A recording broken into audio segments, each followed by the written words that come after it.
Nah, pengertian kurikulum secara etimologis itu berarti secara bahasa. Itu berasal dari bahasa Latin. Tulisannya curere. Jujur saya tidak bisa menjawab mempronounce apa, melafalkannya harus seperti apa. Saya baca sebagaimana tulisannya saja. Bahasa Latin karena saya tidak menguasai bahasa Latin. Curere atau coro yang artinya run, berlari, kemudian speed, move, travel, processed, atau of a race, atau perlombaan gitu. Nah, kemudian secara etimologi ini kan dari bahasa Latin, terus kemudian dalam bahasa Inggris kemudian melahirkan istilah-istilah seperti course, race course, kemudian race track, seperti itu. Itu secara bahasa gitu. Kemudian kalau secara istilah terminologis itu ada banyak sebenarnya pengertian dari kurikulum gitu. Namun yang paling sering digunakan atau ketika orang mendengar kata kurikulum, maka kata atau pengertian seperti inilah yang akan muncul gitu. Yang mereka maksudkan gitu. Paling mudahnya gitu. Yang pertama yaitu sebagai sejumlah materi yang harus dikuasai oleh peserta didik pada suatu sekolah. Jadi sejumlah materi yang harus dikuasai oleh peserta didik. Gitu. Jadi ketika ada orang nanya apa sih kurikulum itu, ya materi pelajaran yang harus dikuasai oleh peserta didik, itu tidak salah memberikan pengertian seperti itu. Makanya ketika orang ngomong kurikulum itu pasti asosiasinya adalah ke materi pelajaran gitu, ke buku-bukunya gitu, mata pelajarannya apa saja gitu. Itu tidak salah. Nah, dalam pengertian kurikulum ini ada dua pandangan. Yang pertama pandangan tradisional atau pandangan sempit. Nah, pandangan sempit ini ya ini yang berpandangan bahwasanya kurikulum itu ya itu sejumlah materi itu yang harus dicapai oleh peserta didik. Jadi pengertian yang di atas ini yang saya tuliskan ini adalah pengertian yang sangat sederhana dari satu kurikulum. Apakah itu salah? Tidak salah. Tapi itu adalah pandangan yang tradisional atau pandangan yang sempit. Gitu. Oke. Terus kemudian tapi jangan salah sangka, bukan berarti kemudian pandangan tradisional adalah pandangan yang salah, yang yang tidak benar. Enggak, itu benar juga gitu. Hanya saja ya ini sempit gitu. Oke. Kemudian nah, ini pandangan yang kedua, pandangan yang modern. Pandangan yang modern, kurikulum itu didefinisikan in 3 ways, dalam 3 cara atau 3 hal gitu. Yang pertama, the courses and class activities in which children and youth engage. Courses and class activities. Itu didefinisikan yang pertama. Jadi kursus-kursus atau mata pelajaran dan juga kegiatan-kegiatan kelas. Gitu. Loh, berarti yang ada di kelas itu bagian dari kurikulum. Iya, itu implementasi kurikulumnya gitu kan. Nah, implementasi kurikulum ya kurikulum gitu kan. Oke, itu terus kemudian yang berikutnya yaitu the total range of in-class and out-of-class experience sponsored by the school. Jadi in-class and out-of-class experience yang disponsori oleh sekolah. Yang disuruh paling enggak. Jadi kegiatan yang ada di pengalaman-pengalaman, bukan ceritanya tentang activities, karena pengalaman belum tentu melakukan kegiatan gitu ya kan. Ya enggak sih? Tapi mendengarkan itu ya pengalaman gitu kan. Oke. artinya kegiatan atau pengalaman yang ada di dalam kelas maupun di luar kelas. Itu pengertian yang berikutnya. Itu kan kalau yang pertama tadi courses and class activities, terus yang berikutnya adalah in class and out of class experience. Gitu. Oke, pengalaman-pengalaman yang ada di dalam kelas dan juga di luar kelas. Kegiatan di luar kelas. Gitu. Oke. Nah, yang berikutnya yaitu the total life experiences of the learners. Jadi pengalaman hidup dari pembelajar. Nah, ini yang ketiga, yang terakhir ini didasari oleh lifelong education. Jadi selama hidup, yaitulah pengalaman-pengalaman itu adalah bagian dari kurikulum. Kurikulum siapa? Kurikulum Tuhan yang pasti, ya kan, kalau seperti itu. Tapi kurikulum untuk dirinya sendiri, kurikulum kehidupan kalau dibilang gitu. Karena kehidupan ini juga ya bagian dari pembelajaran, maksudnya menjadi pembelajaran dan juga pendidikan untuk kita, ya kan, gitu. Makanya kan ada istilah pengalaman adalah guru paling berharga atau paling baik gitu kan, ya kan, gitu. Pengalaman, oke, pengalamannya tidak hanya di dalam kelas, di luar kelas pun, di luar sekolah pun, gitu. Oke, itu jadi kalau ngelihat dari pandangan ini, saya itu lebih cenderung ke pandangan yang modern.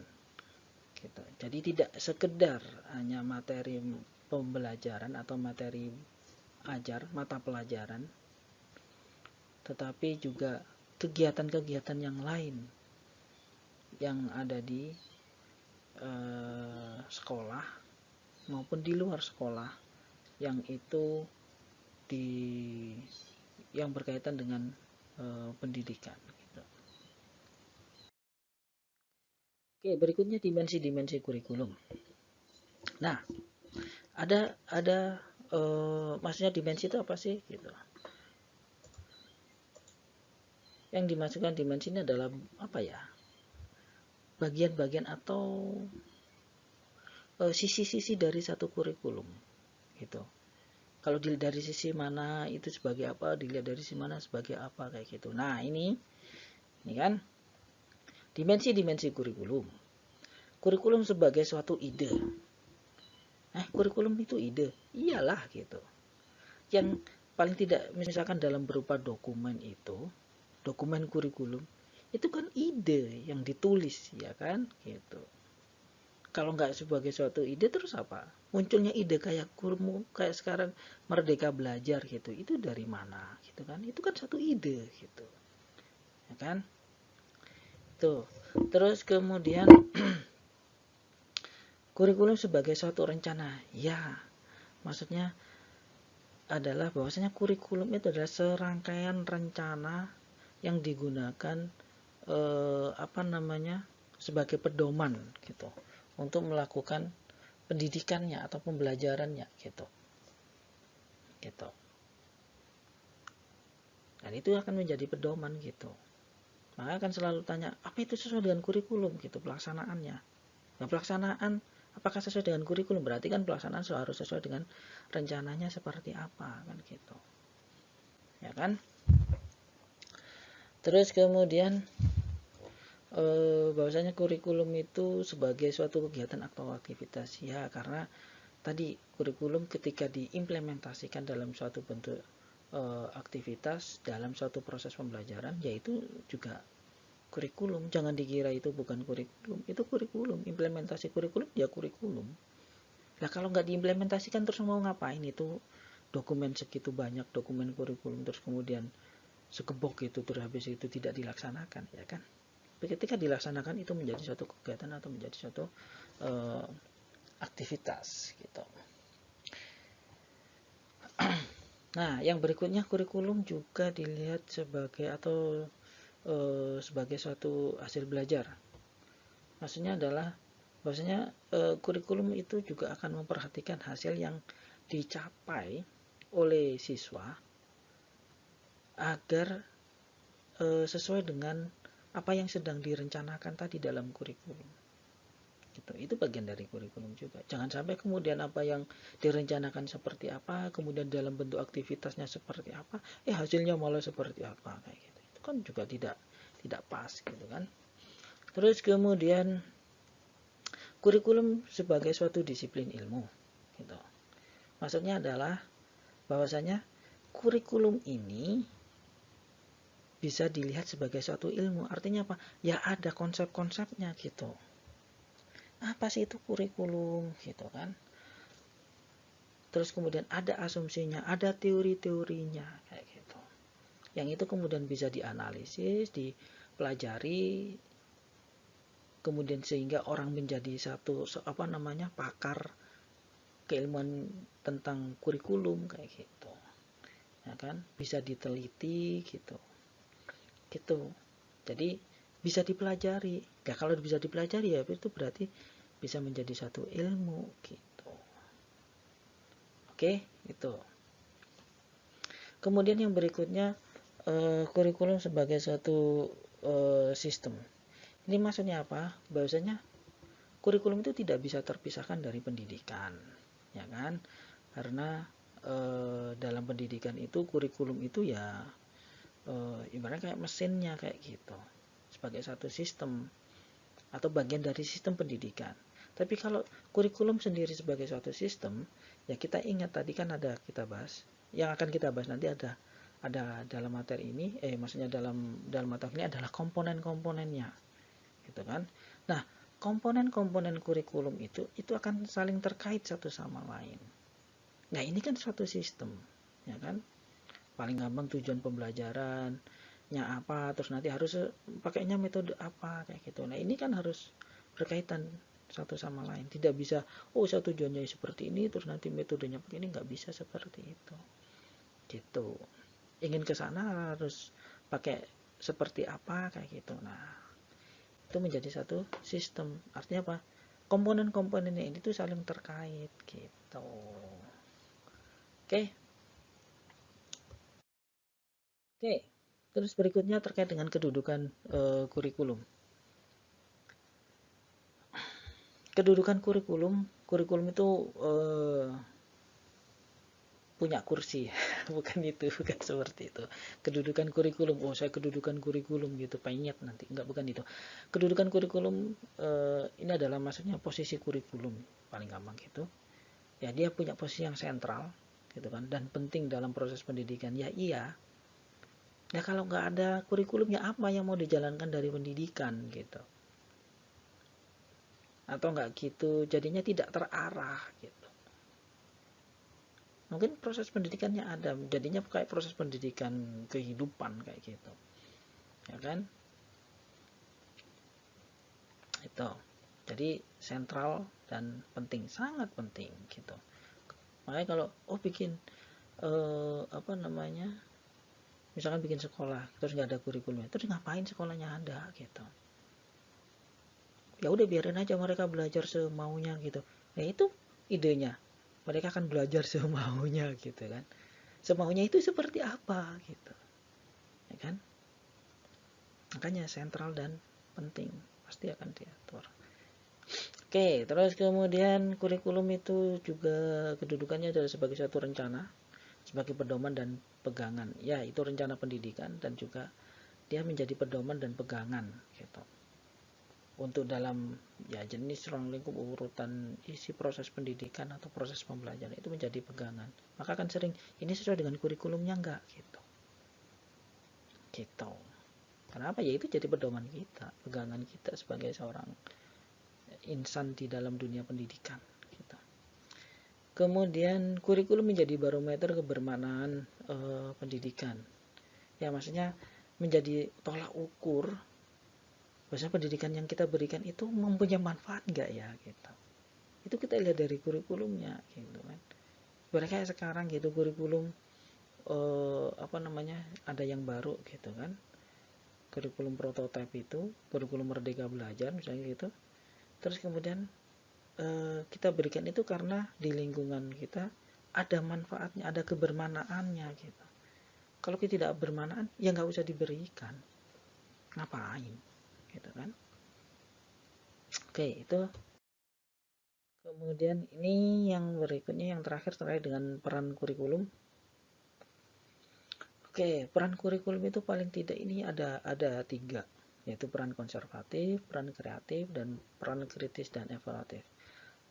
Peran konservatif itu artinya bahwa kurikulum ini akan memiliki peran dalam melestarikan, melanggengkan nilai-nilai dan budaya yang ada, gitu. Dan itu ibaratnya gini, untuk menurunkan atau melestarikan, melanggengkan nilai-nilai dan budaya yang sudah kita punya, ya kita lewatkan pendidikan, kita lewatkan mana lagi. Dan ketika lewat pendidikan itu ya, ya pasti akan lewat ke kurikulumnya, kan akan kita keajarkan ke anak didik kita atau ke anak cucu kita. Nah, cara mengajarkannya ini bagaimana, gitu. Lewat pendidikan. Itu lewat pendidikan berarti lewat akan dimuatkan, ditaruhnya itu dalam gerbong kurikulum, gitu. Terus kemudian yang berikutnya adalah peran kreatif. Ini bahwasanya kurikulum itu juga harus bisa memberi jawaban akan tantangan zaman, gitu.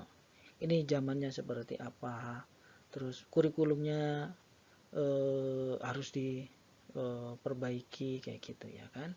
Jangan sampai malah ketinggalan, gitu. Ini udah zamannya apa namanya, misalkan laptop atau komputer masih pakai mesin ketik, kayak gitu ya kan. Kalau kalian perhatikan temuan-temuan di dalam dunia teknologi, itu kan bagian dari pendidikan, gitu kan, gitu ya kan. Ada munculnya ini, munculnya itu, kayak gitu, gitu. Terus kemudian peran kritis dan evaluatif. Maksudnya di sini adalah bahwasanya kurikulum itu harus selektif dan evaluatif terhadap apa yang bermanfaat. Jadi tidak semua yang ada di apa namanya, masyarakat atau apa kehidupan itu kemudian diajarkan semuanya ke siswa, gitu ya. Nggak mungkin kan, di masakan di kehidupan ada orang nyopet, masa kita mengajarkan nyopet kan, gitu kan, tidak, gitu kan. Artinya itu hanya untuk harus selektif, gitu, mana hal-hal apa yang bermanfaat, gitu kan, yang itu mempunyai kebermanaan bagi siswa, gitu, sebagai insan atau sebagai seorang manusia yang akan tumbuh kembang, kayak gitu, gitu. Jadi tidak bisa semuanya kayak gitu ya kan. Nah, kalau kayak semacam kayak gitu ada hal yang istilahnya hal-hal yang jelek-jelek kayak gitu, ya cukup diberitahukan bahwasanya itu adalah bagian dari yang tidak bisa dilakukan, misalkan kayak gitu. Oke, itu yang bisa saya sampaikan untuk di pertemuan pertama ini. Mungkin ini akan terasa membosankan, gitu ya, karena 30 menit gitu kalian mendengarkan. Saya mohon maaf sekali. Jika ada yang ingin kalian tanyakan, dan saya yakin kalian punya banyak pertanyaan, silakan tanya seluas-luasnya dan sebesar-besarnya. Kok sebesar-besar tanya, kok sebesar-besarnya. Silakan tanyakan di forum, gitu kan. Atau nggak gitu ketika tatap maya dengan dosen pengampu, silakan tanya. Jangan lupa membaca modulnya untuk mendalami juga materi yang kita bahas saat ini.